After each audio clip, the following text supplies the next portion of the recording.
بسم الله الرحمن الرحيم هذا صراطي مستقيما فاتبعوه ولا تتبعوا السبل فتفرق بكم عن سبيلي قال النبي صلى الله عليه وسلم عن عبد الله بن عمر رضي الله تعالى عنه قال أن النبي صلى الله عليه وسلم قال بلغوا عني ولو آية وحدثوا عن بني إسرائيل ولا حرج ومن كذب علي متعمدا فليتبوأ مقعده من النار تبارك الذي بيده الملك وهو على كل شيء قدير الذي خلق الموت والحياة ليبلوكم أيكم أحسن عملا الحمد لله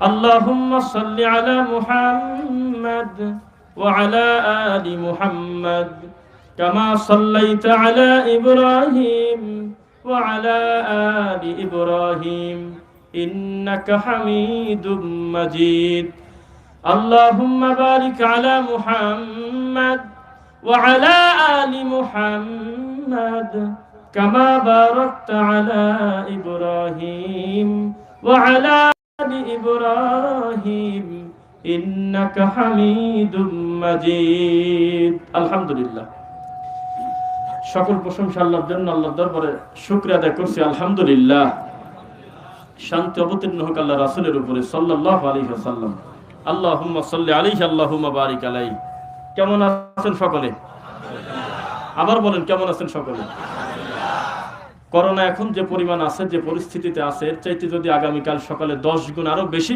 আকার রূপ নেয় তবুও মুখ দিয়ে আমরা একটা কথাই বলবো তা হলো আলহামদুলিল্লাহ কেননা আল্লাহ যদি আমাকে শাস্তি দিতে চান আবার টেস্টের ভেজাল করা লাগে মুহূর্তের ভিতরে 100 কোটি সেকেন্ডের ভিতরে দাবা দেওয়ার ক্ষমতা আল্লাহর আছে কিনা এগুলো একটা সুযোগ দিচ্ছে আপনাকে ভালো হওয়ার জন্য সিটার বাটপার তারা যদি এটাকে যদি রিয়েলিটি মনে করে যদি রং তামাশা মনে করে এখান থেকে শিক্ষা না নিতে পারে ফানজুরু কাইফা কানা আকিবাতুল মুকাজ্জিবিন পরবর্তী প্রজন্মই প্রতারকদের দেখে শিখবে আর কি করার আছে খায়রিহি ওয়া শাররিহি মিনাল্লাহি তাআলা অনেক আগে আমরা আল্লাহকে বলেছি আল্লাহ ভালো আর মন্দ সকল অবস্থায় আমরা তোমারই শুকরিয়া আদায় করব সব তোমার পক্ষ থেকেই হয় তবে যেই সমস্ত মন্দটা মনে হচ্ছে আমাদের বড় বিপদ যাহারাল ফাসাদু ফিল বাররি ওয়াল বাহরি বিমা কাসাবাত আইদিন নাস জলে আর স্থলে এমন কোনো বিপর্যয় নাই যা মানুষের নিজস্ব হাতের কামাই না তাহলে আমি যদি কর্ম করি খারাপ তো আমার তো কিছু বিষয় আমাকে মানতে হবে হবে কিনা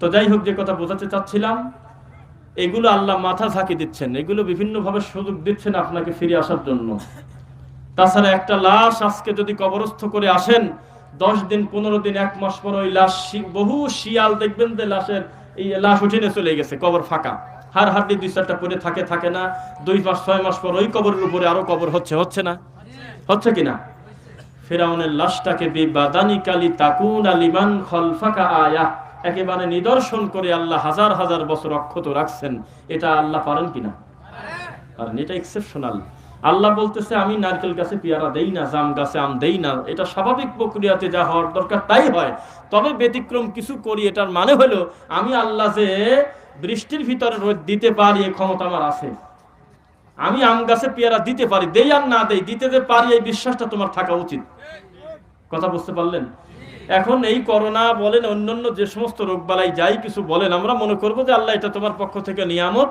আর বালা তাদের জন্য মুসিবত তাদের জন্য যারা লা ইলাহা ইল্লাল্লাহ ছাড়া কবরে ঢুকে গেল আর যেই লোকটার ভাগ্যে লা ইলাহা ইল্লাল্লাহ জুটেছে ঈমানের অবস্থায় সে চাপা পড়ে মরলেই কি খেরেবাজি পড়ে মরে গেলেই কি রাস্তাঘাটে পড়ে মরে গেলেই কি একজন মুমিনের একটা পিপিলিকা পর্যন্ত তার গায়ে কামড় দেয় না একটা ছোট কাঁটাও তার শরীরে ফোটে না যেই কাঁটা তার গুনাহ মাফের জন্য আসে নাই সুবহানাল্লাহ একজন মুমিনের জ্বরও লাভ মাথা ব্যথাও লাভ মানে পেট খারাপ লাভ এমন কোন জরুরত নাই একজন মুমিনের তার লস সবই লাভ কেননা আপনি যদি 20 বছর কাউকে হাতুড়ি পিটা করেন এই দুনিয়ার হাতুড়ি দিয়ে ওই লোকটা যদি মরে যায় 20 বছর পরে মরার আগের দিন এই কথা বলা তার ঠিক হবে না যে কবরের 1 মিনিটের আযাব আমি পেয়ে গেছি কথা বোঝা যাচ্ছে কি কোন মানুষকে যদি 3 ঘন্টা আগুনে জ্বালায় পোড়ায় দেন, যদি জীবিত থাকে না মরে, মরার আগে যদি তাকে মাইক্রোফোন নিয়ে গিয়ে বলেন যে একটু বলেন তো দেখি যে জাহান্নামের আযাবের 3 মিনিটের আযাবের সমান পাইছেন আপনি, ও যদি বলে হ্যাঁ, তাহলে ও মিথ্যাবাদী। কেন? এটা তুলনীয় কোনো আযাব না। তো সুতরাং দুনিয়াতে যদি আমরা একটু কষ্টে থাকি, যদি কিছু জরুরত, কিছু বালা মুসিবত আমাদের আসেও, সত্যিই যদি আমরা আল্লাহর ইমানদার মুমিন বান্দা হয়ে থাকি, লস আছে নাকি? কোনো অসুবিধা নেই, অন্তত এই বড় খাটি পিটার থেকে বাঁচলাম। বোঝেন নেই? 2-4টে লাথি গুলি বেটার দেন একেবারে মরে দেওয়া। বোঝা যাচ্ছে কি? আপনি একটা ছেলেকে একটা লাথির বিনিময়ে আপনি গাড়ির চাকার তলে পড়া থেকে বাঁচায় দিলেন, হয় হাতই ভেঙে গেল, অসুবিধা আছে তাতে? তো লাথিটা না দিয়ে যদি সোনার চাঁদ বলি, না না না, এত সোনার বাচ্চা, মাসুম বাচ্চা, মুকাল্লাফ বিশরঈ বেগুনা মাসুম, এই সোনার গায়কে আঘাত দেওয়া যায়, তাহলে একবারে চাকার নিচে পড়ে জীবনটাই শেষ। তাহলে কিছু কিছু সময় 2-4টা কিল, গুড়ি, থাপ্পড়, একটু ধাক্কা, একটু জ্বর, একটু করোনা, একটু মহামারী, একটু হাম, একটু গ্যাস্ট্রিক, বিভিন্ন বালা মুসিবত, এটা মানিয়ে নেন, এটা অসুবিধার কিছু না।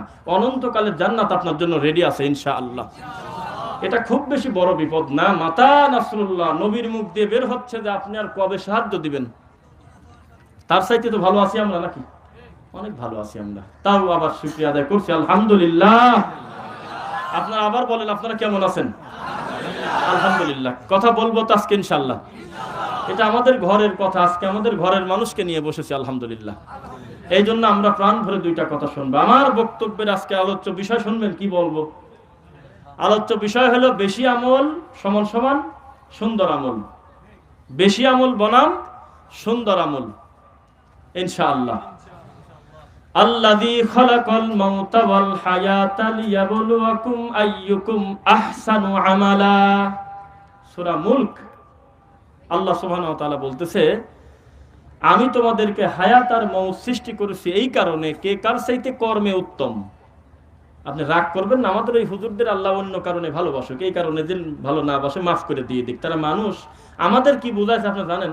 বোঝাইছে হলো কি, যে আমি এই জন্য তোমাকে হায়াত আর মউত দিছি যাতে কে কার চাইতে বেশি আমল করে আমার কাছে আসতে পারো।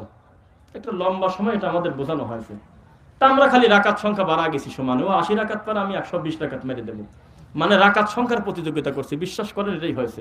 সবে বরাতে যেই 4 জন আমরা গোটা রাত ছিলাম, ওই 4 জনকে বিচার করা হয়তো রাকাত সংখ্যা বেশি কারো হলে বেশি ভালো মানুষ। একটু যদি ঝুমা একটু ঘুমা ভাব টান দিয়ে তুলি, বলতো যে এই সময় ঘুম না পারি তো 4 রাকাত নামাজ পড়তে পারতে। তার মানে রাকাত সংখ্যা যত বাড়াবেন দুনিয়ার চোখে আপনি ভালো মানুষ তত। একটা গ্রামে 10টা মসজিদে খতম তারাবি হয়, নাম শুনছেন? কোরআন মাজিদ গোটাটা সালাতের ভিতরে তেলাওয়াত করা হয়, কিয়ামুল লাইলের ভিতরে, সালাতুল লাইলের ভিতরে, তারাবির ভিতরে। এই 10 জন হাফেজের ভিতরে সবচেয়ে ভালো হাফেজকে গ্রামের লোক মনে করে যে 18 মিনিটে 20 রাকাত মেরে চলে গেছে, ও ভালো হাফেজ। আর যেই ছেলে বলে আলহামদুলিল্লাহি রাব্বিল আলামিন, থেমে থেমে প্রত্যেকটা আয়াত বলতেছে, বলতে ঢিলে হাফেজ, ও এখনো জাতে ওঠে নাই।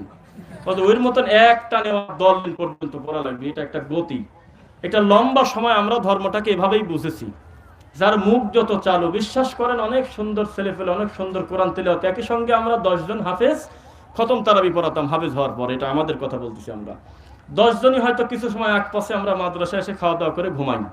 মাদ্রাসা চালু যখন ছিল প্রথম অবস্থায়, হেফজ শেষ করার পরেই দেখা গেল সবচেয়ে শেষে দিয়ে আসতো হুজুর অনেক সময় বলতো, বা আরো 2-4 জন বড় ছাত্র বলতো যে এত ঢিলে এই ছেলে, ওকে অন্যায় করছে, দেরি করে আসে। তাহলে আমাদের থেকে ও একটু ভালো করে পড়ছে, তাই তো বোঝা গেল দেরি করে আসার কি কারণ থাকতে পারে। অথচ সবচেয়ে অবহেলিত।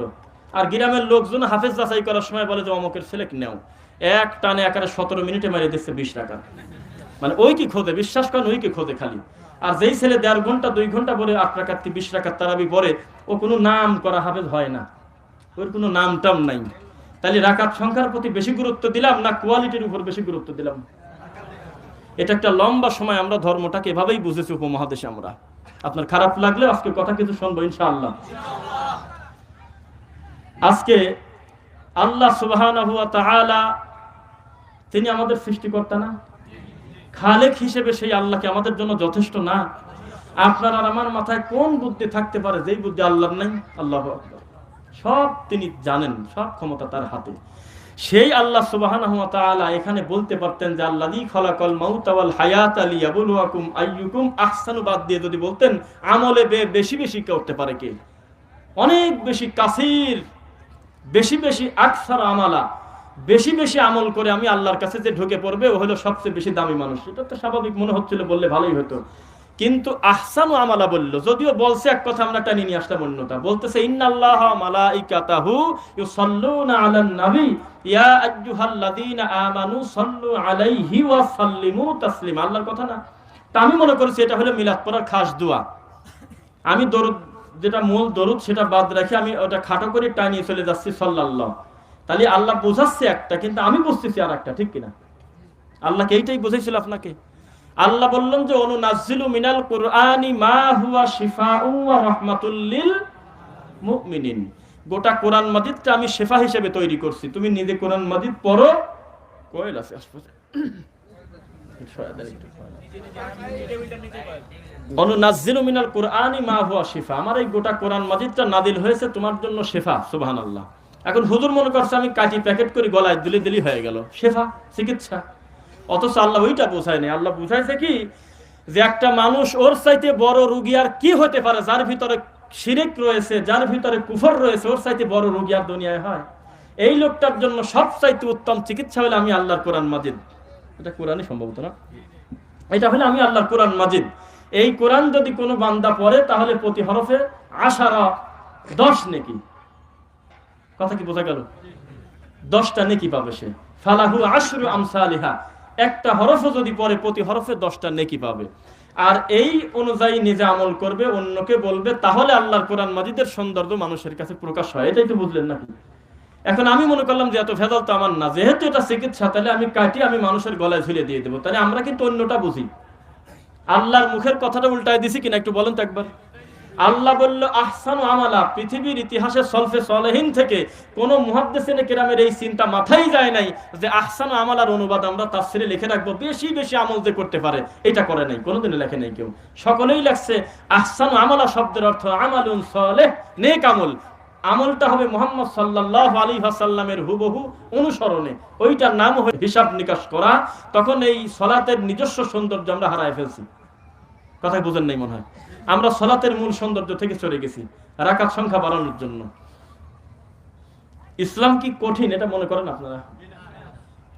আপনি যদি বলেন যে এই দেশে থাকি এত পায়ে পায়ে ধরলে চলা যায় না, সৌদি চলে যাও গা, তাহলে কোনোভাবে বলতে চাচ্ছেন যে বাংলাদেশের জন্য আল্লাহ আপনার উপর জুলুম করছে। নাউজুবিল্লাহ। ওয়ামাল্লাহু বিযাল্লামিল লিল আবিদ।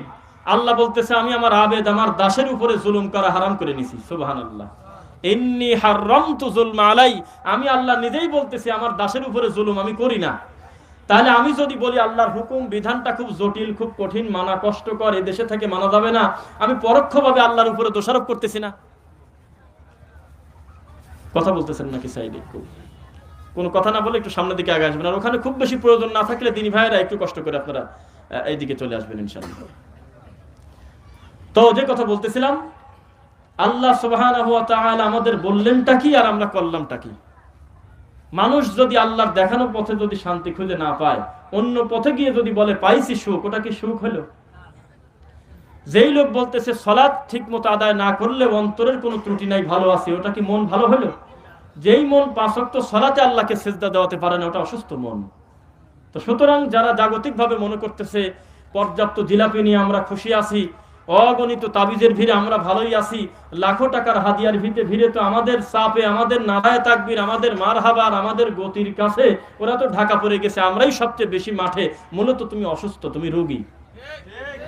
যেই অন্তর কোরআন এবং সহিহ হাদিস দিয়ে তৃপ্ত হয় না, ওই আত্মাকে আমরা সুস্থ আত্মা বলতে পারি না। কি করে বলতে পারি? আমরা সকলে এখানে যারা আছি কোরআন এবং সহিহ হাদিস মানতে প্রস্তুত কিনা? ইনশাআল্লাহ। যদি তাই হয় তাহলে আমাদের চাইতে সুখী মানুষ আল্লাহর মাটির উপরে আর নেই। কেননা মরার পর যেটা টিকেই থাকবে সেইটা মানতে যদি আমাদের কষ্ট না হয়, আমাদের চেয়ে বড় সুখী আর কি আছে? লিল্লাহি তাকবীর। আমরা খুশি আলহামদুলিল্লাহ। তো রাকাত সংখ্যার উপরে আমরা একটা লম্বা সময় গুরুত্ব দিয়েছি। পরবর্তীতে দেখলাম যে সূরা মুলকের 2য় আয়াতে কথা বলে নাই আল্লাহ। আমি বুঝে নিছি অন্য কিছু। সময় সময় প্যান্ট শার্ট পরাওয়ালা বোঝে, সৌদি আরবের রাস্তা ঝাড়ু দিয়ে অফিসিয়াল কাজকর্ম করে সে আল্লাহর সঠিক দিন নিয়ে বাড়িতে আসে। 30 বছর বুখারি পড়ানোওয়ালা মুফতি বোঝে না। তাহলে হেদায়েত আল্লাহর পক্ষ থেকে আসে কিনা? যদিও আমার প্রবাসী ভাইদেরকে কটাক্ষ করা হয়, তার যথেষ্ট কারণ আছে। কেননা এই ফরিদপুরে আল্লাহর ঘরটা ভেঙে দেয় নাই ওরা? তো কথা বলতে বলতে আমি বললাম যে আপনাদের এই মহল্লায় সবচাইতে আগে সহিহ আকীদার দাওয়াত শুরু করছে তাকে একটু বলেন। তো এক লোক বলতেছে যে আমি 13-14 বছর আমি সৌদি আরব ছিলাম, ওখান থেকে এসে। তা উনি কথার এক পর্যায়ে একটু মজা করে বললেন, এই মসজিদ ভাঙা যত অশান্তি সব গোড়া হলো আমি যে কি কারণে আমি সৌদি গেলাম, আমি যদি সিঙ্গাপুর যেতাম তাও তো কাম হইতো, আমি যদি অন্য কোনো রাষ্ট্রে যেতাম অথবা বাংলাদেশেই পড়ে থাকতাম, অন্য ব্যবসা বাণিজ্য করতাম, তাহলে এই ভেজাল আর হতো না। আমি কেন যে সৌদি গেলাম, কেন যে আল্লাহ সঠিক দিনের বুঝ আমার দিল, আমি কেন যে ওই ক্ষুধা নিয়ে এসে দেশের মানুষকে সঠিক কথা বললাম, এই জন্য মসজিদ ভেঙে দিয়েছে। কথা কি বুঝতে পারলেন? ব্যাপারটা তাই হয় নাই। তার মানে ওই হুজুরই তো অনুবাদ করতেছে যে আমার পক্ষ থেকে একটা কথাও যদি জানা থাকে, এই কথাটা নিজের ভিতরে সীমাবদ্ধ না রেখে আরো 5 জনকে বলে দাও, তাই না? সেই লোক চাচ্ছে যে আপনি নিজে আমল করেন, তাও চায় না, মানুষকে বলেন তাও চায় না, আবার ও আমল করবে তাও চায় না। এটা কি হইল? কোন ধরনের কথা আপনি একটু বলেন? এটাই বর্তমান পরিস্থিতিতে হয়েছে। তো মনে আছে কি সেই কথাটা, যারা আমাদের মাহফিলকে বন্ধ করে দেয় ওরা ভয় পায়, আমরা কিন্তু ভয় পাই না, আমরা খুব খুশি। আমাদের মাহফিল তোমরা যত বন্ধ করে দিবে জাতি তত স্পষ্ট বুঝতে পারবে, কেননা যেখানে বাধা আসে সেখানে একটা আগ্রহ জন্ম নেয়। ব্যাপারটা কি কারণে এরকম হইল? তখন সত্য উদ্ঘাটন করতে গিয়ে যে দেখে যে তাবিজের ব্যবসায় আগুন লাগার কারণে তারা এই কাণ্ডটা করছে। জিলাপি খুরমা শুকে যাচ্ছিল এই কারণে, আর অন্য কোনো কারণ নেই। আমি বলছি মনে আছে যে আগে 301 টাকা দিয়ে তাবিজ রেখে দিয়েছে, এক টানে ঝাড়িয়ে দৌড় তাবিজ নি, খুব খুশি। অথচ ওই ঘরের থেকে তারই ছেলে এসে ওই একই হুজুরকে বলতেছে তাবিজ বলে সেরেক হুজুর। হুজুর বিপদে, বোঝেন নাই? এক মরা মানুষকে নিয়ে বছরে 4 বার কুলখানি করছে, মিনিটে মিনিটে বক্সাইছে কোরআন মাজিদ। সেই লোকের ঘর থেকে তার নাতি বের হয়ে এসে ওই একই হুজুরকে বলতেছে এইটা বলে বিদআত, এটা বলে শিরক। আল মাইয়িতু ইয়াযাবু বিমা নিহা আলাই।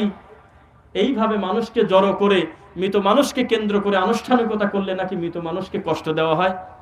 তাহলে হুজুর তো বিপদে, বিপদে কি আপনি আমি? বারবার একই কথা অভিযোগ আসে। আমাদের মসজিদের খতিব সাহেব খুতবায় উঠেই বলে যে হলে আহলে হাদিস কাফের, সহিহ আকীদার লোক কাফের, ইহুদির দালাল। এই দেখেন কাগজ আছে, ইংরেজদের থেকে আসছে, বিভিন্ন ভাবে বলে। তা আমি বললাম যে বলতে দেন, উনি হলো খুব বিপদে আছে এই জন্য এই কথাগুলো বলতেছে, খুব বিপদে আছে। কেননা ওর আর কোনো কর্ম নাই, ওর মন চাচ্ছে যে আমি 2টা হাদিস অনুবাদ করি বা অন্য কোনো বসরির গল্প করি, অন্য কোনো জিলানির বাপের বড়ই খাওয়ার গল্প করি, আমি মোহাম্মদ কিটু হরিণের গাছের সাথে বাঁধে রাখি, কিন্তু পারতেছে না, বিপদে। ওই সামনে যখন দেখে যে প্যান্ট শার্ট পরে হলেও আমাদের সহিহ আকীদার 2-4 জন আছে, তখন ও টেনশনে শুকে যাচ্ছে, যা বলবো না ধরা খাওয়া যাবে না, কি দরকার, আন্দাজে খালি গালিয়েই যাবো খালি। এই জন্য জুমার খুতবার সময়টা এইভাবে নষ্ট করতেছে। তাহলে মূলত ও তো আরো দিন দিন মূর্খ সাজতেছে না? এই ভেজাল বাদ দিয়ে যদি রাসূলের 3টা হাদিস অনুবাদ করার চেষ্টা লেগে যেত, তাহলে লোকটা একটা অজানা জিনিস জানতে পারতো না। তাহলে টেনশনে আপনি না ও যত কোটিপতি হোক, টেনশন ঢোকা দেন মাথার মধ্যে পড়ে গেছে একবারে, জান। তো টেনশনে হুজুর শেষ, আমার কোনো সমস্যা নেই, আমার কোনো টেনশন নেই। আমাদের সহিহ আকীদার একটা দিনী ভাই যদি রাস্তাঘাটে পায়, গ্রামে পায়, তা কত গালাগালি করে। তো রাস্তাঘাটে চলতে দেয়, কত বড় বড় উঁচি লেভেলের হাইব্রিড হুজুরের সাথে, কত মুফতির সাথে দেখা হয়, একদিনও আমার মুখের দিক টাকা বললো না যে আপনার এই কর্মটা হলে সুন্নাহ বিরোধী, এইটা হাদিসে নাই, এই কথা বলে না। খালি প্রশংসা, আপনারা ভালোই আলহামদুলিল্লাহ। কেন বলে এই কথা আপনি বলেন তো একবার? আমার রাগ করা উচিত ছিল, কেননা আমাদের কথা শোনার পরেই তো আমাদের দিনী ভাইরা আমল করতেছে আলহামদুলিল্লাহ। কিন্তু ওদের একা একা পায়ে রাস্তাঘাটে অপমান করে, আল্লাহর ঘরে তুমি আসো না, তোমার আমিনের কারণে আমার ফাতিহা পড়া ডিস্টার্ব যায়, কত কথা। অথচ ওই লোক আমাদের সাথে যখন দেখা হয় রাস্তাঘাটে, তখন একেবারে তুলসী পাতার সাথে থাকে, একবারে মুফতির কোনো কথা নাই, জবান বন্ধ, কোনো সমস্যা নাই, অন্যান্য কথা বলে। বাড়ি কোথায়? হ্যাঁ ভাইজান আমি আপনাকে দেখি আলহামদুলিল্লাহ, একদিন আমাদের ওখানে আসেন, এইসব কথা বলে। তো তুমি সিরিয়াল করে আমাকে তো বলতেই পারো যে আপনারা মসজিদে লাল বাতি দিতে নিষেধ করছেন কেন, লাল বাতি তো নবী নিজে দিছে, এই কথাটা বলে না কেন একবার?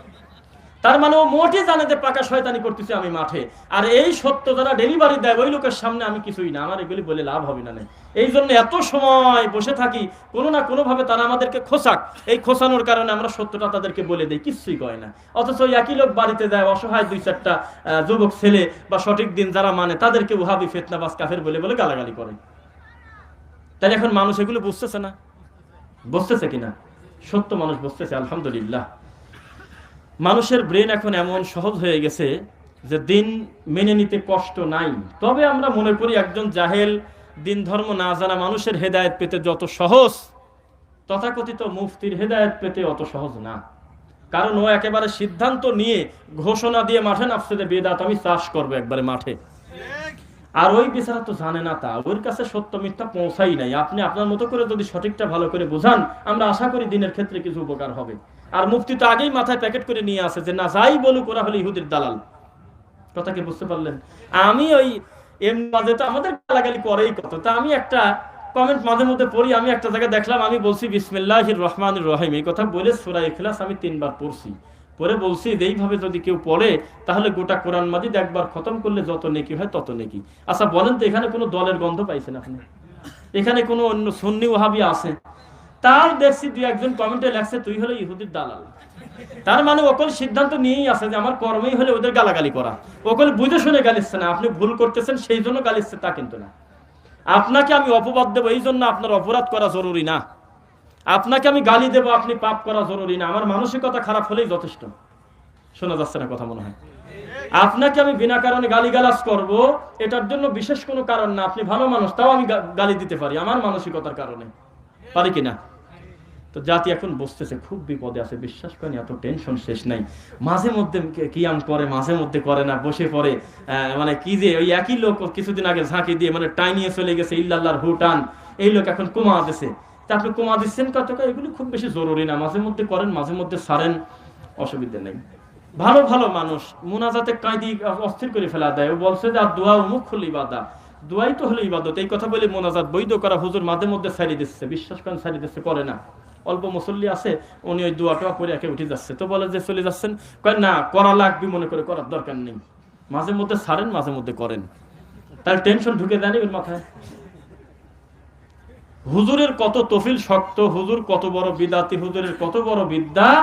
ওই মুফতির কাছে, ওই শাইখুল হাদিসের কাছে আমাদের সহিহ আকীদার চেনা জানা মুখ 5টা তার ওই মসজিদে ঢোকা দেন, কিছুই করবে না, খালি ওর সামনে সালাত আদায় করবে। দেখবেন যে খুতবার কথা বদলা দিছে, অন্য কথা কয়।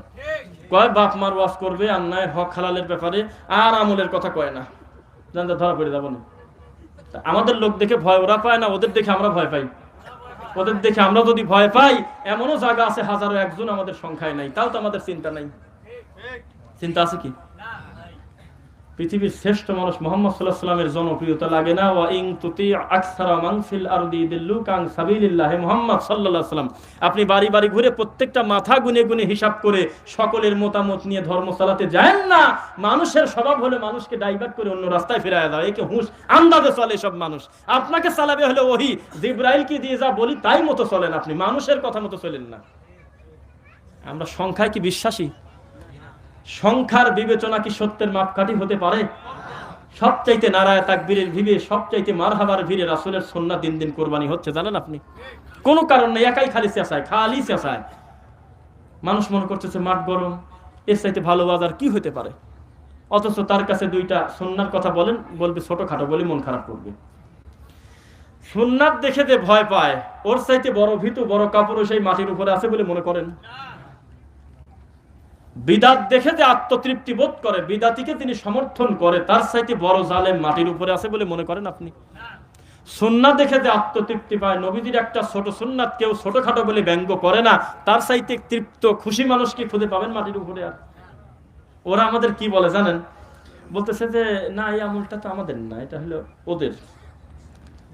যেটা মেলে না সেটা ওই আমাদের চাপা দেয়, আমাকে লস আছে, মোট সুন্নাত আমার দিক দিয়ে দিচ্ছে, আমাদের কাছে সুন্নাত নিরাপদ আলহামদুলিল্লাহ।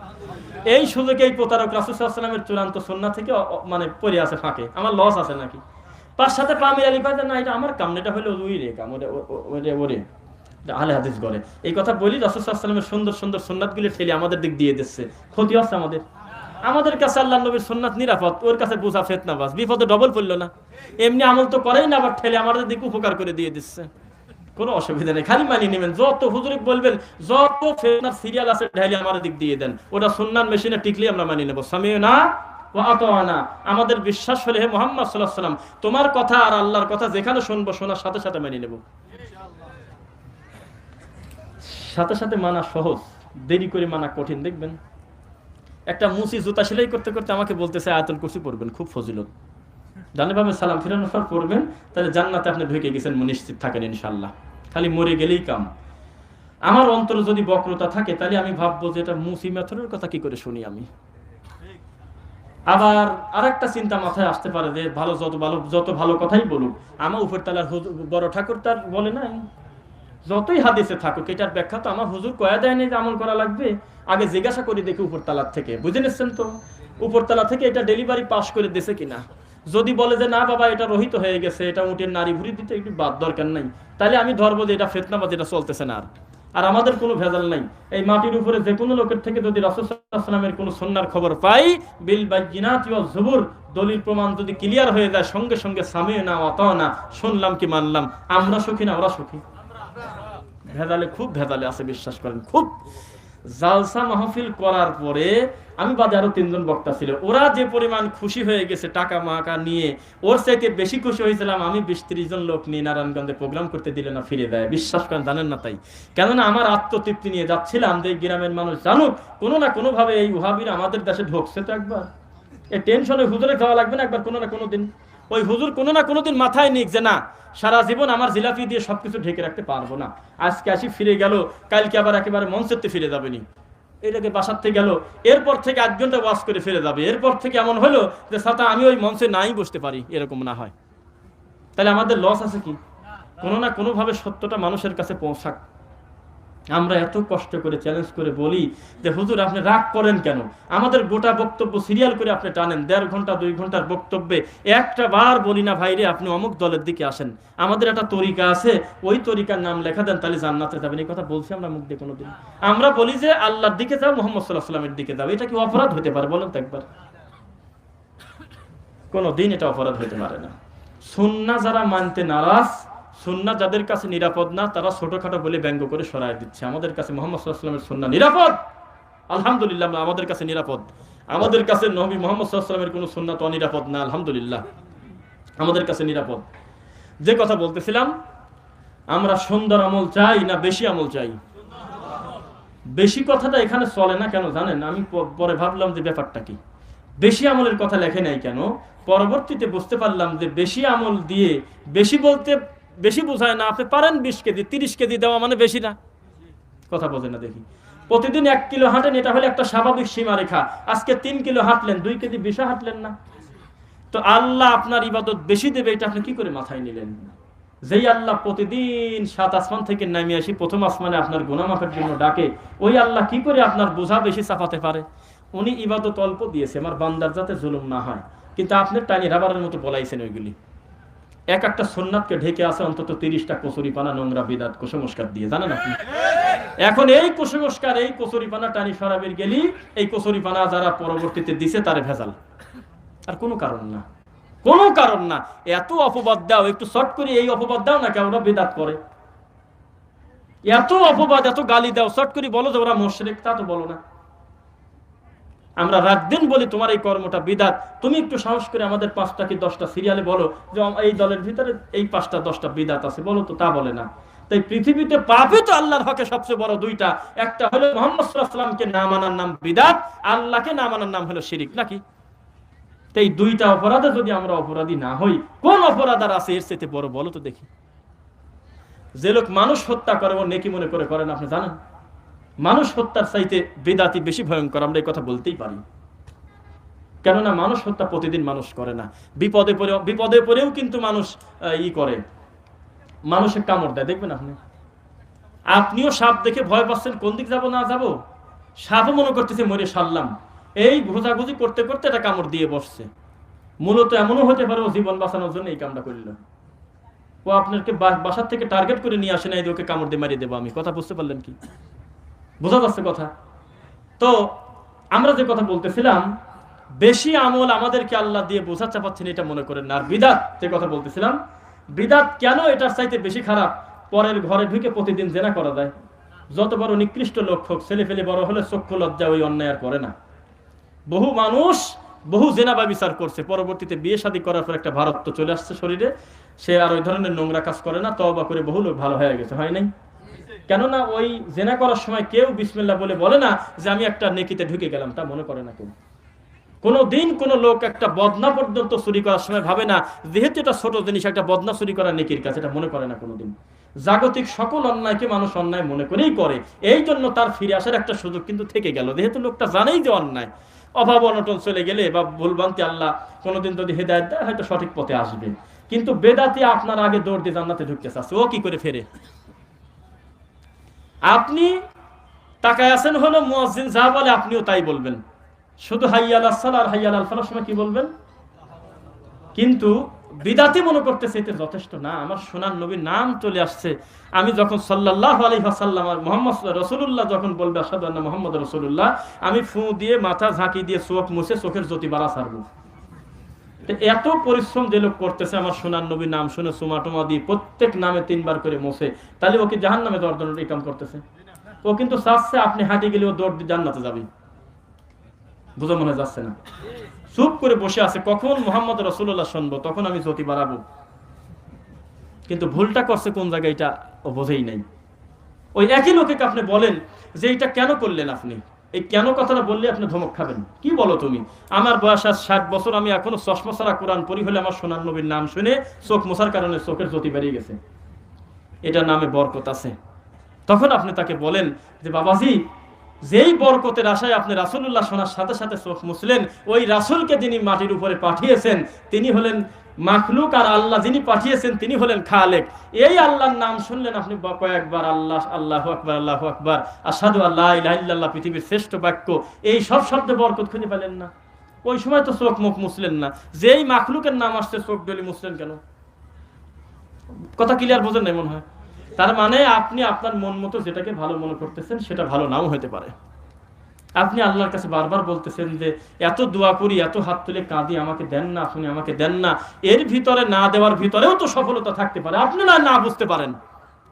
আপনি আল্লাহকে এখন বলতেছেন যে এখানে মানে একটা ব্রিজ আছে নাই, আল্লাহ আমার ছেলে প্রতিদিন কষ্ট করে অফিসে যায়, আমাকে এত ভালোবাসে, এত মহব্বত করে, আপনি আগামীকাল সকালে অন্তত একটা ভালো গাড়ির ব্যবস্থা করে দেন, হোন্ডা, আমার ছেলে নিয়মিত অফিস করবে, একটা ইয়ামাহা এফজেড গাড়ি দিয়ে দেন। তা আল্লাহ মনে করলো যে ঠিক আছে, দেওয়ার দরকার, দিয়ে দিলাম। তো পরবর্তী দিন সকালে ফজর সালাত পরে আপনার ছেলে খুশির চোটেই এক টান মারিয়ে দিয়েছে, খালি ওই ব্রিজের পর গাড়ি উঠছে, ও আর ওঠে নাই, ও সাইডে পড়ে ইন্তেকাল। ইন্না লিল্লাহ। হতে পারে কিনা? বিশ্বাস করেন, পৃথিবীর কোন মানুষ যদি অপবাদ আল্লাহর উপরে না দেয়, ওর মাই এই খবর পায় বলবে আমি নয় জ্ঞান বুদ্ধি নেই, আমি একটা মানুষ ঝুলে বলে ফেলছিলাম, তোমারও কি জ্ঞান নাই? ওই একটা দেওয়ার জিনিস পেল, যেই জিনিস ব্রিজের এপার তিন ওপার ওঠে না, ওই একটা জিনিস। তা আল্লাহ বলতেছে তুমি যেটাকে ভালো মনে করে বারবার আমার উপরে তুমি বলো যে দেও না কে, দেও না কে, তুমি কি করে বুঝলে যে ওইটা তোমার জন্য মঙ্গল ছিল? আমি বুঝি তোমার জন্য কোনটা মঙ্গল কোনটা অমঙ্গল। কেন না এটা পরীক্ষার কেন্দ্র। তুমি 80 পেতে চাও না, তুমি ভালো মার্ক নিতে চাও না, তোমাকে মার্ক ভালো দেওয়ার জন্য আমি আল্লাহ এবং আমার রাসূল ছাড়া কোন ডাক্তার ভালো বোঝে? তুমি এটা বোঝো না, কেউ বোঝে না। এইবার একটু খেয়াল করবেন কথাটা, ভেজাল লাগে রয় নাই আমার আর আপনার ভিতরে, কথা বোঝেন নাই? ভেজাল লাগে রয় নাই, ইবাদত সংক্রান্ত বহু বিষয় ভেজাল লাগে রয় নাই। এই ভেজালকে আমরা তৈরি করছি না, শত শত হাজার হাজার বছর ধরে চলে আসতেছে। কথা একটু আওয়াজ দিবেন, ভালো হবে আমার মনে হয়। আমার আর আপনার আমলগত যে মুশকিল ভেজাল, এইটা আমি বানাইছি না, বহু আগে থেকে টানি চলে আসতেছে। কথা বুঝবেন। কিন্তু চাচাতো ভাইয়ের সাথে চাচাতো ভাই কথা কয় না 4 বছর, কেন? সৌদি আরব থেকে ঘুরে আসি, জোরে আমিন কয় সেই জন্য। বুঝছেন কথা আমার? 5 কলি টুপিটা টান দিয়ে খুলি, গোল টুপি মাথায় দিয়েছে, বলতেছে যে এটা কাজ করলি নাকি তুই? এই কলির ভিতরেই হলো জিনিস ছিল একটা, তুই এটা কাজ করলি। 5 কলিটা খুলে তেনার টুপি মাথায় দিয়েছে, তেনার টুপি সেলাই গেল, তো বললো যে কামটা ভালো করো নাই। আবার ওইটা খুলে 5 কলি মাথায় দিয়েছে, তো বলতেছে যে এটা কাজ নাকি? তুমি আমার বাবাই বদলা দিলে। একটা ব্যক্তিক বিচার করা হচ্ছে টুপি দিয়ে, তার ছোট একটা সুন্নাত দিয়ে বা অন্য কোনো জিনিস দিয়ে মানুষ বিচার করতেছে না। তো যাই হোক, এটা ভেজাল যেহেতু হয়েই গেছে, তো ভেজালটা নিরসন চান কিনা?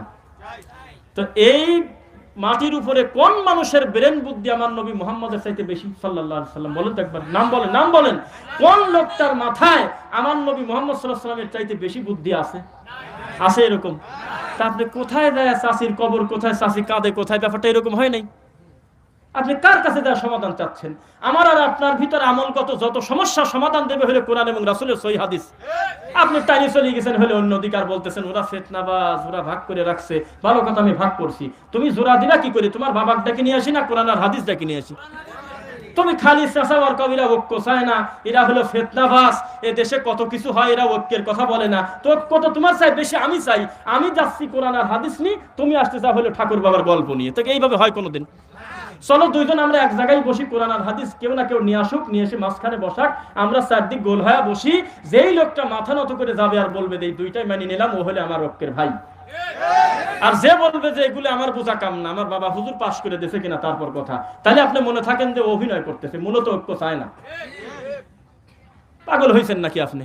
ঐক্য মুহাম্মদ সাল্লাল্লাহু আলাইহি ওয়াসাল্লাম দিতে পারে না, আল্লাহর কোরআন একজন ব্যক্তি আর একজন ব্যক্তির মহব্বতে জোড়ায় দিতে পারে না, আর কোন জিনিস পারে মানুষকে মিল মহব্বত করায় দিতে? আপনি খালি জায়গায় জায়গায় সম্মেলন করে বলতেছেন যে এরা ঐক্য চায় না, এরা ঐক্যের কথা বলে না। নাম তো বলি না কোনো সময় আমি, আমার ইসমাইল চাচার মতো আবার না বলা লাগে, ইউটিউব আলারে দোষ, এরা ওইটুক কাটিয়ে দিতে পারে নাই। বাবা রে, ওইটুক কাটিয়ে না দিতে কি উপকার করছে তুমি বুঝবে না, তা ইউটিউব আলারে বলে দোষ বলেন, এইসব মিডিয়ার দোষ আছে। ও যা আমি বলতেছি তাই দিবে না, নাকি বানা নিয়ে আসো বাড়িতে? তো বলতেছে যে আমি যে রফিকুল ইসলামের সাথে আমি যে অমুক মাঠে যে বিয়াদবিটা করছি এটা কাটিয়ে দিলেও তো পারতো, এটা কথা কাটিয়ে দিবি, ওইটি তুই আগে দিবি। তো যে কথা বলতেছিলাম যে কাটিয়ে দেওয়ার দরকার নাই, তারপরে বলি, আমি ভাবে নাম বলি না, সরমনে একটা গ্রুপ না, আহলে হাদিস একটা গ্রুপ না, একটা সংগঠন না, দায়িত্ব না, একটা বৈশিষ্ট্য না, একটা হেফাজত একটা বৈশিষ্ট্য, একটা গ্রুপ না, দল না, জামাত ইসলাম একটা দল না। প্রত্যেকেই কিন্তু আমরা যারা লা ইলাহা ইল্লাল্লাহ পড়ছি তারা আমাদের মুসলিম ভাই, আমরা অস্বীকার করব না। কিন্তু ভিন্ন ভিন্ন দল আছে কিনা? এক দল আরেক দলকে হিন্দুর চেয়ে বেশি খারাপ মনে করে। আপনার গাছ সাথে হলো সরমুনার দোকান, তার গাছ সাথে ফুরফুরার দোকান। সরমুনায় যদি বলেন যে সরিষার তেল আছে, যদি ফুরিয়ে যায় তো বলবি না যে সমস্যা কি, আমার ফুরফুরার অমুক ভাই আছে ওর তেল নেই বলে, তো কবি যে পাশের দোকানে নাই বলেই দেখেন কোনো অচিন্তা আমার নাকি, তুমি কোনতে নিবা না মরবে অচিন্তা আমার না, মানে কোনোভাবে চাচ্ছে না যে এই পীরের লোকের কাছ থেকে নিক, কেন ভিতরটা ছিঁড়ে চলে যাচ্ছে যে ও হলো খুব খারাপ পীর, আমারটা হলো মোটা পীর। আপনি জামাত ইসলামের একজন ভাইকে বলেন যে আপনার হেফাজতের সাথে হুবহু এক মিলে দিতে হবে, একবার হুবহু এক মিলতে হবে, আর ঝগড়াঝাটি করার দরকার নেই, সব এক হয়ে যান, মহব্বত করে একসাথে বসেন, তারা যা বলে তাই মানি নেন। তো বলবেন যে আমি এখনই বিষ খা মরে যাবো, তা ওদের ওইভাবে আমি তালে মেলবো না, আমার মতো মিলা লাগবে। আপনি কাউকে বলেন যে 5 লিটার টুপি আমার মতো এই টুপি মাথায় দাও, তো কবি যে না বিষ খা মরে যাবো, তাও এই কাম করবো না। বাংলাদেশে বহু প্রতিষ্ঠান আছে, গোল টুপিটা খুলে 5 কলি মাথায় দিবেন, ওই মাঝাতে বাইর করে দিবেন, নিবেন নাম বহু আছে। তাহলে আমি এই কথা বলার উদ্দেশ্য কোনো দলকে না, আমি বোঝাতে চাচ্ছি যে তাহলে ঝামেলা একটা হয় নাই, সমাধান আসতেছে সামনে ইনশাল্লাহ বলেন, মানে সমস্যা হয় নাই তাই বোঝাচ্ছি। তা আমি সামান্য এক চিমটি চরমনাই আনলাম, প্রধান ডাকে নিয়ে আসলাম যে ভাই সাধারণ মানুষ হলে খুব ভেজালে পড়ে গেছে, ওই এরা যাতে কামড়ি না করে, আমরা 10 জন এক জায়গায় বসে আমরা একটা সিদ্ধান্ত নেই, আমরা পাশ করে আমরা এই উম্মতের মুশকিল চাই না, আমরা এক হয়ে যাই। এই উদ্দেশ্য খারাপ না ভালো? একবার জোরে বলেন তো। আমি সিদ্ধান্ত নিলাম আটরশির একজন সবচেয়ে বড় যিনি দায়িত্বশীল সে আসুক, মাঝভান্ডার থেকে তিনি একজন আসুক, প্রত্যেক ধর্মীয় দায়িত্বশীলদের ভিতর থেকে একজন প্রধান আসুক, আমরা ঘরোয়া একটা বৈঠক করে আমরা এক হয়ে যাবো, ঐক্য হয়ে যাবো। এই উদ্দেশ্য খারাপ না ভালো? আসলাম, এসে এক জায়গায় বসলাম, বসে আমরা একটা সিদ্ধান্ত নিলাম যে আমাদের ভিতরে যাই ছিল আমরা মিটে নিলাম, আমরা মুশকিল ভেদালে যাবো না, আমরা একে অন্যের ভাই, আমরা ইখওয়ানা হয়ে গেলাম। ওয়াতাসিমু বিহাবলিল্লাহি জামিয়া, শক্ত করে আমরা আল্লাহর রজ্জুকে আঁকড়ে ধরলাম, ভেজাল দরকার নেই। সালাতে ডানে বামে সালাম ফেরানোর পর আমরা কিছু খাওয়া দাওয়া করে আমরা আমাদের প্রত্যেক দলের একটা অনুসারী নাই, একটা ভিন্ন ভিন্ন গ্রহণযোগ্যতা নাই। আহলে হাদিসের লোক সে প্রকাশ্যে বলে দিবে তাদের অনুসারীদেরকে, দেখো তোমরা কিন্তু ওদের সাথে আরই করো না, আমরা এক হয়ে গেছি। তোর মনেই বলবে শোনো যাই করো জামাত ইসলামকে এসব ভেজাল করো না, ও আবার আর এক দলে বলবে, এটা একটা ব্যাপার, খারাপ কি? তো এই ঐক্যের ঘোষণার সময় আছে আর 1 ঘন্টা, 1 ঘন্টা সময় আছে, আধা ঘন্টা হলে সুন্নাত দিয়ে ফরজ সালাত দিয়ে শেষ করবে, তারপর খাওয়া দাওয়া করবে। বিশ্বাস করেন এই ঐক্য 20 মিনিটও টিকবে না, ঘোষণা দেওয়ার আগেই কাটিয়ে যাবে। এত সময় বসলো, গাছে প্যারাক 2-3টা প্যারাক মারি লিখে রাখছে যে এই গাছে প্যারাক মারা নিষেধ, কথা বুঝতে পারলেন? মানে এক জায়গায় বসে সিদ্ধান্ত নিলাম যে আমরা আর ভেজাল করবো না, আমরা মিলিয়ে যাবো। মাদক বিরোধী বিভিন্ন সমাবেশ হয় না, বুঝতেছেন না মনে হয়? তামাক দ্রব্য, মাদক, এই সমস্ত কুসুম বা খারাপ অবক্ষয় থেকে ফেরানোর জন্য কিছু ঘরোয়া বৈঠক হয় সুন্দর, যে আমাদের ছেলেদেরকে উদ্বুদ্ধ করব যে এই সমস্ত নেশাদার দ্রব্য থেকে যাতে ফিরে থাকে। তো 3 ঘন্টার বৈঠকে 1.5 ঘন্টা পর তারা খুব অস্বস্তি হয়ে গেছে, তাদের খুব বিরক্তি এসে গেছে। একটা লম্বা সময় আমরা একটা না মাদক বিরোধী আন্দোলন করতেছি, মাঝখানে একটু ব্রেক নিচ্ছে হলে একটা সিগারেট খায়, ঐক্য হইল? তো ঐক্য সব সিদ্ধান্ত নিলাম যে আমরা ভাই আর ভেজাল করবো না, আমরা সব টুপিয়ালা এক হয়ে যাবো। যেই মাগরিবের আযান পড়বি তখনই ভেদাল, ইমামতের দেবকার। একামতিতে মুশকিল। একজন বলবে যে বেলাল রাদিয়াল্লাহু তাআলা হলো পৃথিবীর শ্রেষ্ঠ মুয়াজ্জিন, তার একবার চলে, আমার চলে না। আপনি ডবল ডবল একামত দিয়েন না, একবারই দেন। তারপর আরেকজন কবি যে আমার না হয়তো স্যার আমার সালাত টিকতেছে না, বহু কষ্ট করে মায়ের খেয়ে মুখস্থ করছি। আরেকজন বলবি এটা নয় বাদই দিলাম, কিন্তু ইন্নি অধ্যায় ছাড়তেছি না আমি। এরপর আরেকজন বলতেছে যে আমি কোনো ভেজালে যাবো না, সোজা আমি আল্লাহু আকবার বলে হাত বাঁধবো। তারপরে না কোনো ভাবে ভেজাল টেজাল করে কাউকে না কাউকে সামনে দিয়ে সালাতটা হয়েই গেল। ডানে বামে সালাম ফিরাই মুশকিল, একজন মাথায় হাত দিয়ে দিন পরে। আর একজন কবি আমি এখন একটু কিছু ক্ষমা চাই, একটু কাঁদি কাটি নেবো, হাত তুলে রব্বানা জালাম না। আর একজন বলবেন যে এইসব ভেজাল আমার না, আমি ঘুরে বসবো, বসে আমি 33 বার সুবহানাল্লাহ, আস্তাগফিরুল্লাহ 3 বার, আল্লাহুম্মা আনতাস সালাম, লা ইলাহা ইল্লাল্লাহ ওয়াহদাহু লা শারীকা লাহু, বহু কর্ম আছে, এগুলো আমি সুন্নাতে মাসনুদ দোয়া পড়ব। তখন রাগ করি কেবল এদিক ঘুরে বসছে, এদিক কেন তো বলতেছে আব্বা হুজুরেরই হলো এইদিক দরবার। আর একজন বলবে যে আমার পুরা লা ইলাহা ইল্লাল্লাহ এটা আমার জন্য হচ্ছে না, একটু ভেজাল আছে আমার, একটু আমি যেহেতু এখন উঁচু দরজায় চলে গেছি, কামেল হয়ে গেছি, আমার এখন এই জিকিরটা খাটো করি, শুধু ইল্লাল্লাহ চলে আসছে আমি। আর একজন বলবে তোমার সাথে বড় দরজা আমার, আমি ওই ইল্লাল্লাহর ইল্লা কাটি দিয়ে আমি খালি হুর পর আছি টিকে, সামান্য একটু পরেই ফানাফিল্লা চলে যাব। তো এই যে একটা মুশকিল, আপনি কি সিদ্ধান্ত কাকে দিবেন আপনি বলেন? এই ঐক্য কি টিকবে? কিন্তু এই সকলে মিলে যদি আমরা একযোগে প্রথমেই স্বীকার করে নিতাম, পক্ষে যাক বিপক্ষে যাক যাই হোক, মুহাম্মদ সাল্লাল্লাহু আলাইহি ওয়াসাল্লামের সুন্নাহ দিয়েই আমাদের আমলটা মাপবো, যার যার আমল টেকে ওইটাই টিকবে, না মানলে বলবো যা হয়েছে এতদিন হয়ে গেছে। তাহলে ঐক্য একাই হইতো না? কষ্ট লাগছে মনে আপনাদের? আমি আর আপনি ঐক্য হবো, এটা চেঁচানোর কি আছে? আপনার সাথে যদি আমার 1000 বছরও দেখা না হয়, কতদিন তো হায়াত নাই, 40 বছরও যদি কোনোদিন দেখা না হয়, তবু আপনার সাথে আমার ঐক্য অট হয়ে যাবে। কিভাবে শুনবেন? আপনারা আমার আমল আকীদা হুবহু মিলে গেলে একাই ঐক্য হয়ে গেছে। আপনি ঘরে বসে খালি কাঁদেন যে ওরা ঐক্য চায় না, আমাদের চাইতে বড় ঐক্য কেউ চায় না। কেননা যেই ঐক্য কোরআন আর নবীদের সুন্নাত দিতে পারে না, এই মাটির উপরে কোন প্রতারক আছে সে ঐক্য দিবে? তাহলে ঐক্যের পক্ষে না ঐক্যের বিপক্ষে আমরা? সুন্নাত দিই না সুন্নাত বাদ দিই? লা তালবিসুল হাক্কা বিল বাতিল ওয়া তাকতুমুল হাক্কা ওয়া আনতুম তাআলামুন। খবরদার তোমরা আমি আল্লাহর সত্য আর মিথ্যাকে মিশ্রণ করে ফেলো না। আর আপনি ঐক্যের অর্থ কি বলতেছেন জানেন? আপনি তুমি একটু আমিনটা একটু খাটো করে দাও, ওইভাবে পাউডার না লাগাই একটু সরলরা করো, আমরা একটু এগিয়ে যাই। কথা বলেন না দেখি। তুমি সরাসরি অত বুকে না রে, তুমি সামান্য একটু নিচে নামো, আমি একটু উপরে উঠি। হ্যাঁ, কথা বোঝে না দেখি। তুমি খয়রাতে যাও, কিন্তু মানে জিলাপি খুরমা খাওয়ার দরকার নাই, খালি দোয়াটা করে চলে আসো। তার মানে আমি একটু এগিয়ে যাবো, তুমি একটু এগিয়ে আসবে। এটার মানে হলো আমি সুন্নাত ছাড় দেবো, তুমি একটু ফিতনা ছাড়িয়ে দিবে আমার দিক। তাহলে এই গোল আলু হয়ে গেল না? একটা পাত্রের ভিতরে সামান্য একটু সরিষার তেল, সয়াবিন তেল, petrol, palm oil, octane, diesel, kerosene তেল, নারকেল তেল, সকল তেল একটা বাটির ভিতরে ভরিয়ে দিলেন, কোনো পদার্থ তৈরি হলো? মূলত ময়লা তৈরি হলো না? কিন্তু প্রত্যেকটা আলাদা করেন, তার নিজস্ব একটা মান আছে। সরিষার তেল আলাদা করেন, তার আলাদা একটা দাম আছে। সয়াবিন তেল তার জায়গায় তার একটা মান আছে, আছে কিনা? কথা তো বুঝেন না। পেট্রোল তার একটা মান আছে, ভিন্ন দাম আছে। সমস্ত দামি জিনিস এক জায়গায় প্যাকেট করে সব বেদামি করে ছাড়ছেন, এখন কুকুরও খায় না। মুশকিল হলো না?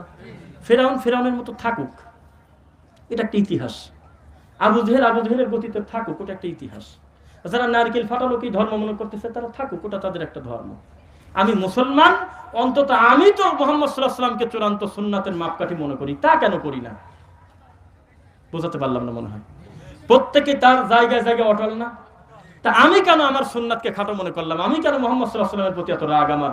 তার সুন্নাত আমার কাছে অবহেলিত কেন? এইভাবে ঐক্য হয় কোনোদিন? ঐক্য হয় না। একটু আগে বসবেন, সামনে কষ্ট করে পিছন দিয়ে পরিবেশ করে দিবেন।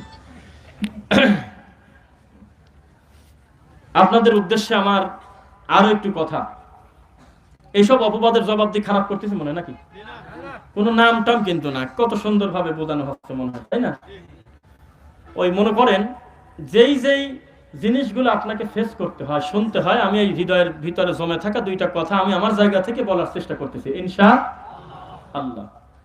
আর একটা অপবাদ হলো ওরা হলো কট্টরপন্থী। কি পন্থী? বোঝেন নাই? কট্টরপন্থী। ওরা খুব কঠিন, ওরা খুব সব বিষয় খুব কঠোর।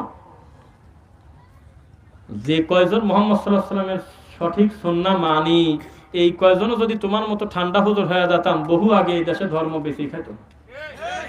এখনো লা ইলাহা ইল্লাল্লাহ বলার লোক আছে কিনা? এখনো মানুষকে সিজদা দেওয়ার বিপক্ষে লোক আছে কিনা? এখনো তার ছোট হোক বড় হোক সকল প্রয়োজন আল্লাহকে বলার লোক এখনো 2-4 জন আছে। এই 2-4 জন লোকও যদি মনে করতো যে ঠান্ডা হুজুর হয়ে যাবো, কাবা ঘরে কেউ মূর্তি বানা ছাড়িয়ে দেবো, তাহলে এই দেশে বহু আগে ধর্ম বেঁচে থাকে। তুমি শুকরিয়া আদায় করো, তুমি এই সুন্নাত পালন করনেওয়ালা কিছু মানুষের জন্য আসমানের রিজিক পাও, দুনিয়া তো সময় আবার টিকে আবার থাকে। তুমি যে জাতি কাণ্ড করতে চাও কোরআন পড়ে, এই কোরআন পড়ে বিভিন্ন কাজ করতেছেন। আমরা বলতেছে মাই ইয়াহদিল্লাহু ফাহুয়াল মুহতাদ ওয়া মাই ইউদলিল ফালান তাজিদা লাহু ওয়ালিয়্যাম মুরশিদা। আমি আল্লাহ যাকে হেদায়েত দেই সে হেদায়েত পায়, তাই না? আমি আল্লাহ যার হেদায়েত দেই না তার জন্য কোনো ওলি মুরশিদ নাই। তাহলে আমরা বুঝে নিলাম যে আমি আল্লাহ যদি কারো হেদায়েত না দেই, কে আছে, কোন বন্ধু আছে, কোন মুরশিদ আছে তাকে হেদায়েত দেয়? মিলে গেল না? এত সুন্দর একটা স্বচ্ছ কথাকে ঘুরায় নিয়ে বলতেছে ওর তো কোনো হেদায়েতই নাই, যার কোনো মুরশিদ নাই, ওলি নাই। তাহলে আপনি আল্লাহর নিজস্ব সিফাতি নামটা টানি মানুষের কাছে দিয়ে কুফরি করলেন না?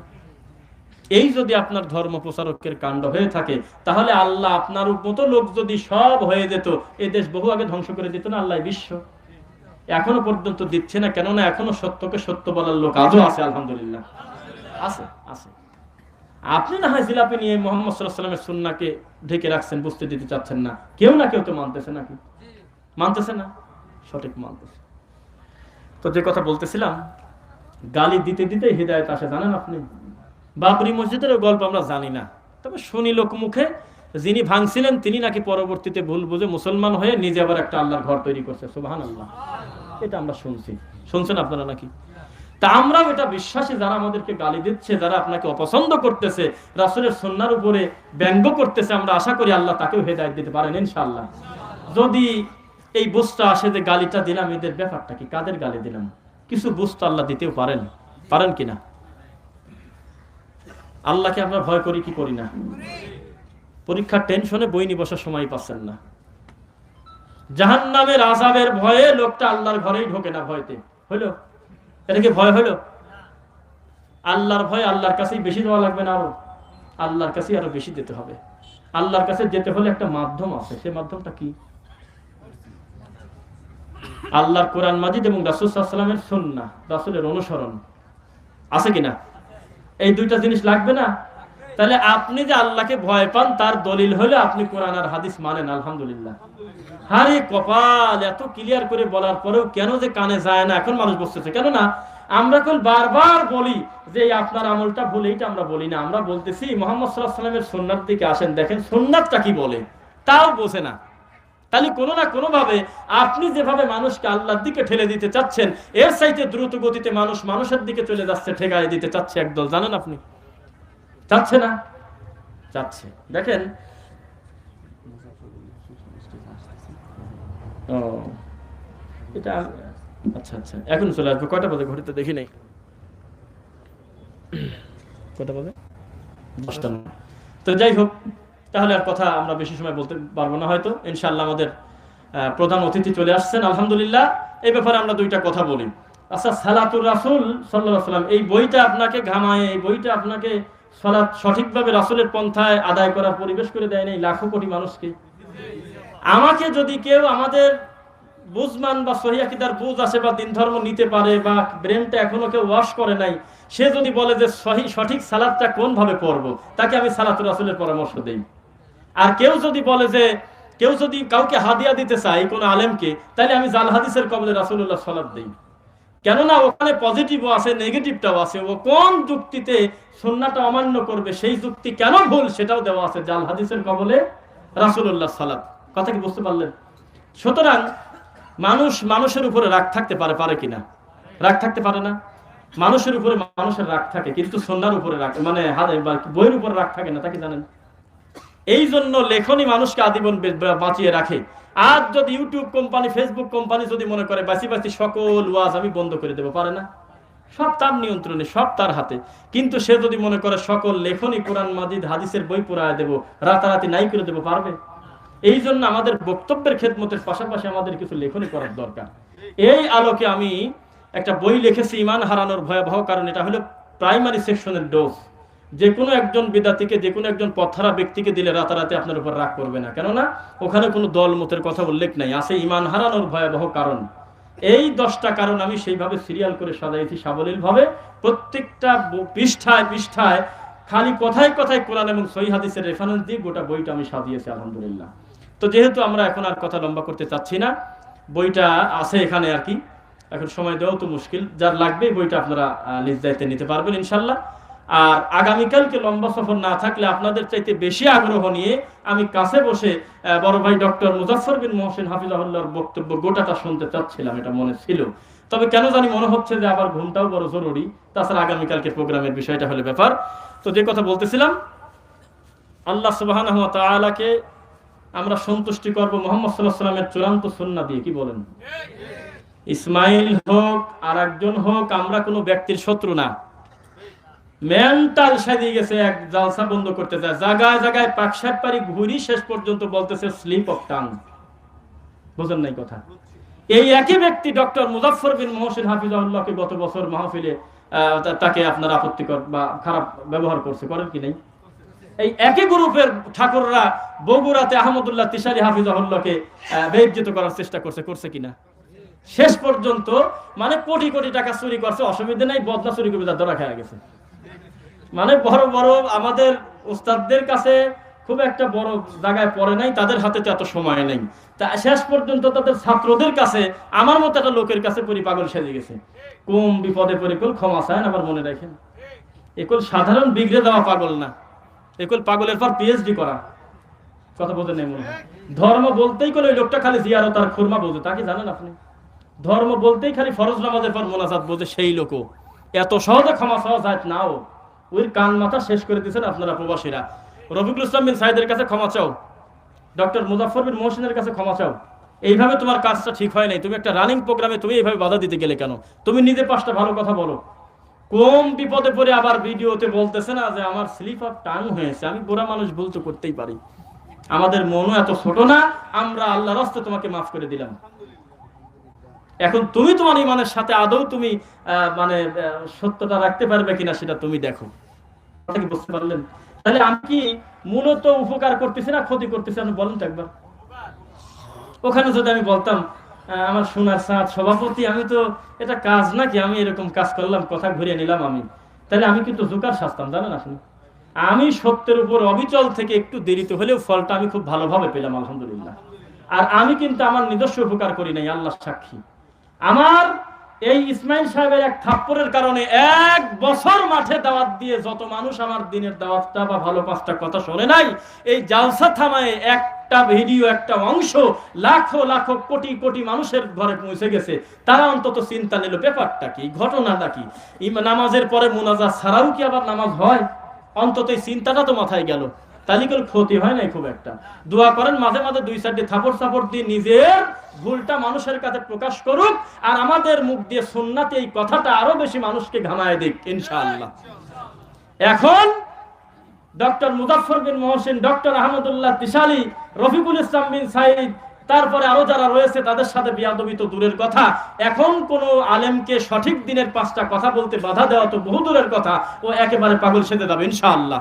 আমরা কোনো ব্যক্তির শত্রু না, আল্লাহ ওই চাচাজিকে মাফ করে দিন, আমরা মানুষ হিসেবে তাকে ক্ষমা করে দিলাম। সত্যি যেন তিনি তার ভুল এবং তওবার উপরে অবিচল থাকেন, এবং যেই সমস্ত কথা আমরা বললাম এই কথা যদি আল্লাহকে খুশি করার জন্য বলে থাকি, আল্লাহ আমাকে এবং যারা শুনলেন সকলকে আমল করার তৌফিক দিন, আল্লাহুম্মা আমিন। আর কোনো কথা নয়, আমি আপনাদের থেকে দোয়া চাই। না না আর কথা বসা তো, যেহেতু সাহেব চলে এসেছেন আলহামদুলিল্লাহ। আমরা এই কাজ করতেছেন কেন, উঠে যাচ্ছেন কেন? একটু কষ্ট করে বসেন, যদি বিশেষ জরুরত না থাকে আমার মনে হয় সেটাই সুন্দর হবে।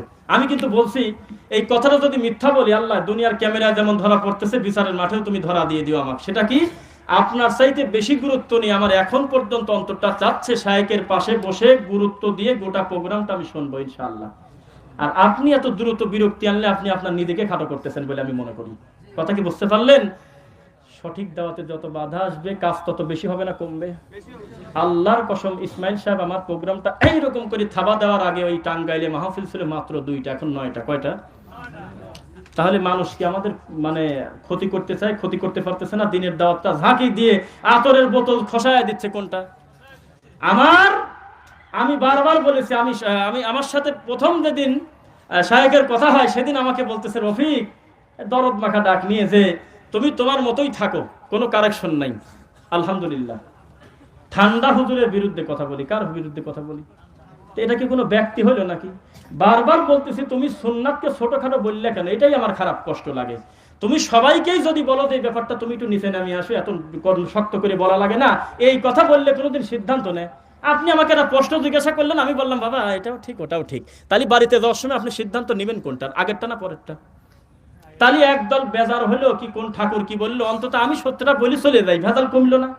তাহলে এ মুশকিল বাধা রাখতেছে, ওটাও চলে এটাও চলে, এইটা কথা হলো নাকি? এই জন্য আমরা বলি যে সত্যর সাথে মিথ্যা মিশ্রণ করেন না। এখন ধরা এমনি করে যাচ্ছেন, একটাকে বলে শেষ করে দেবো। বলতেছে যে আচ্ছা, কষ্ট আছে না তো? আচ্ছা, বলতেছে কি আমাকে আমার এক মুরব্বী দাদা বলতেছে, আচ্ছা তোমার জুমার খুতবার জন্য আলাদা ঘোষণা দাও কে, ব্যাপারটা কি? আমার হুজুর আজ 30 বছর খুতবা দেয়, তার তো আলাদা ঘোষণা মোষণা লাগে না, ভিডিও করবি গেলি কয় না ভিডিও করা ঠিক না, তো তোমরা প্রত্যেক খুতবা গোটাটা ইউটিউবে পাই, ব্যাপারটা কি? তো বললাম যারা ভয়তে দেয় না, আমরা সাহসে দেই।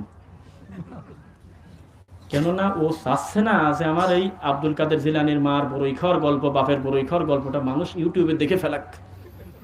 একবারও চাচ্ছে না রাবেয়া বস্তির গল্পটা টাইনি যে আমি 11 জমা টানলাম, এটা মানুষ দেখুক। আর আমরা চাচ্ছি যে আমরা শক্তি আমাদের একটা আছে, সেটা কি বাল্লিগু আননি বলাও আয়া। ওরা বলতেছে আমার মুফতি ছাড়া কোনো কথাই তো নাই, উপরতলাতে যেটা পাস হবে ওইটা পাস করবো। আর আমরা বলছি কি রাসূল সাল্লাল্লাহু আলাইহি ওয়াসাল্লামের একটা চূড়ান্ত সুন্নাতও যদি আমার জানা থাকে, নিজের ভিতরে সীমাবদ্ধ না রেখে এই সুন্নাতটা আরো 10 জনকে বলে দেবো ইনশাআল্লাহ। কিন্তু তদন্ত করবো কথা রাসূলের কিনা, ব্যাস। আর তুমি রেডি হয়ে বসে আছো যে না ওগুলো তো আমার কাম না, প্রশ্ন দিলেই রাগ করে। আমার ঘরে শায়েখদের কাছে 60টা প্রশ্ন দিলে 60টাই কত সুন্দর গুরুত্ব দিয়ে উত্তর দিয়ে দেয়, 2টি প্রশ্ন দিলেই রাগ করি, বলে যে এইসব ভেজাল নিয়ে আইছে ওকে, এই করো কেন সেই করো কেন। তো ভয়ও পায় না, আমরা পাই। আর কি কোনো স্পষ্টতার দরকার আছে? শেষে বলতেছে না এই কথাটা ঠিক আছে। আমি বললাম যে দাদা, শুধুমাত্র মতের সামান্য কিছু মতের বিরোধীর কারণে আল্লাহর ঘর যে টুপিওয়ালা ভেঙে দিতে পুরাই দিতে খারাপ লাগে, সেই লোক যদি আমাদের বক্তব্যের কোনো ভুল পাতো কি বসে থাকতো? এত লোকের ওয়াজ টিকটক হয়, আমাদের শায়েখদের ওয়াজ টিকটক হয় না কেন? এত সময় করে কথা বললাম, কোন ইউটিউবওয়ালা দেখি 1 মিনিটে একটা ভিডিও নিয়ে টিকটক করুক দেখি, কেননা ওনারা জানে যে এই ভিডিও টিকটক হয় না। হিন্দি গান নকলও করে না, একটু কাঁদিয়েও দেয় না, একটু সিয়ার সারি ঢং করে লাভও দেয় না, টিকটকটা বানাবো কিভাবে? এটা কিন্তু অলরেডি সিদ্ধান্ত হয়ে গেছে যে না সহিহ আকীদার এইসব আলেমদের রং ঢং মাখা ওয়াজ নাই, মানে 10 মিনিটের কথা রাবারের মতো সুর দিয়ে টাইনি বড়ও করে না, এইটাতে দেওয়া যায় না টিকটক। আপনি এখন ইউটিউবে লেখেন TikTok video, exception is always exception, exceptional is not exam. 2-1টা ব্যতিক্রম উদাহরণ না, 2-1টা আছে কিনা আমি মানে বলতে পারতেছি না, কিন্তু মূলত 999টাই পাবেন হলো তাদের। সুযোগটা আমি করে দিচ্ছি না, আমি এই সুযোগটা করে দিলাম না, আমি হুজুর টুপি মাথায় দিয়ে সুযোগটা আমি করে দিলাম না। আমাকে বলা হলো যে তুমি আল্লাহকে ডাকো ভয় ভীতি নিয়ে বিনয়ের সাথে, খবরদার চিৎকার চেঁচামেচি করো না, আল্লাহ কিন্তু সীমা লঙ্ঘনকারীকে পছন্দ করে না। তা আমি মনে করলাম তোমার কথা নাকি, আমি একটু হুটান দিয়ে আমি উপর তালে উঠে চলে যাবো। তাহলে এই সুযোগটাকে একটা হিন্দুকে দেখে না, এই ভিডিওগুলি ইহুদি খ্রিস্টান হিন্দু নাসারা যে কোনো তরিকার লোক ইউটিউবে আজকাল ভিডিও তার অনিচ্ছায় চলে আসে। কিন্তু কেননা যুবকরা অনেকদিন আগে মনে করেছিল ফেসবুক মানে হলো সময় কাটানোর তামাশা, কিন্তু এখন কথাটা ঘুরে গেছে, সেকেন্ডে সেকেন্ডে ওয়াজ শেয়ার করতেছে, তার অনিচ্ছায় বিভিন্ন বক্তব্য তার সামনে আসতেছে। আলহামদুলিল্লাহ, আসে কিনা? তো এখন দেখলো যে না এইভাবে তো আসলে মুশকিল, এইভাবে খুব মুশকিল, এইভাবে ধর্ম চলে না। যার কারণে বললো যে না এগুলো তাকওয়ার খেলাফ, এগুলো আল্লাহ ভীতি কমে যায়, খোদা ভীতি কমে যায়, কয় আল্লাহ ভীতি কমে যায়, এসব ক্যামেরা ট্যামেরা সব এগুলো আনো না। আর আমরা বলি আমাদের এই দিনী ভাইদের মাধ্যমে আমাদের কথাটা শুধু কথা না, কথা কলম মিডিয়া 3 ভাবে খেদমত হচ্ছে। আলহামদুলিল্লাহ। আল্লাহ যেই বইটা আমি আমার ছোট জীবনে ভুলভ্রান্তি করতে করতে করতে করতে 2017 সালের শেষের দিকে ইকবাল নামে এক ভাই এবং শাহিনুর নামে এক প্যান পরা এক ভাই জাল হাদিসের কবলে রাসূলুল্লাহ সাল্লাল্লাহু এবং হাদিসের নামে জালিয়াতি আর ইয়াহইয়া ও সুনান, এই 3টা বই আমার ঘরে ঢুকায় দিছে, আমাকে সঠিক দিনের বুঝ পাওয়ার জন্য সবচেয়ে বড় অগ্রগামী করেছে। প্রথমে আল্লাহ তুমি এই 2 জনকে ক্ষমা করো, তাকে তুমি কবুল করে নাও আল্লাহ। আর এই বইয়ের যে লেখক দুনিয়া থেকে ইন্তেকাল হয়ে গেছে একজন, আর একজন আমার পাশে। আল্লাহ সকল কর্মে এই লেখা তার খেদমতের এবং লেখার খেদমতটা যেভাবে তুমি বেগবান করে গোটা বিশ্ববাসীকে জানিয়ে দিয়েছো, রাসূল সাল্লাল্লাহু আলাইহি সাল্লামের সুন্নাত নিয়ে গেলে যেমন বলতে এটা জাল, এই কথা বলার সুযোগ নাই। কেননা এক সাইডে রাসূলের চূড়ান্ত সুন্নাত, তার বাম পাশে আবার সিরিয়ালে জালটাও তুলে দিয়েছে।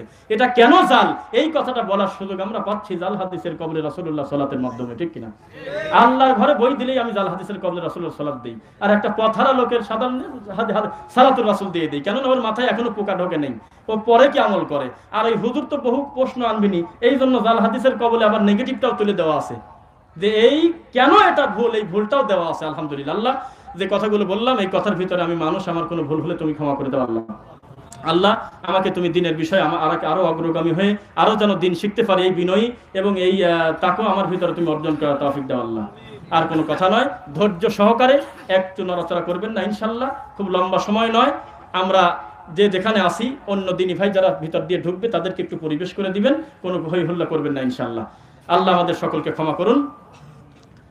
দোয়া আর পড়লাম না, শেষের দোয়া একবারে পড়ে দিবে গুরুত্ব সহকারে। আসসালামু আলাইকুম ওয়া রাহমাতুল্লাহি ওয়া বারাকাতুহু।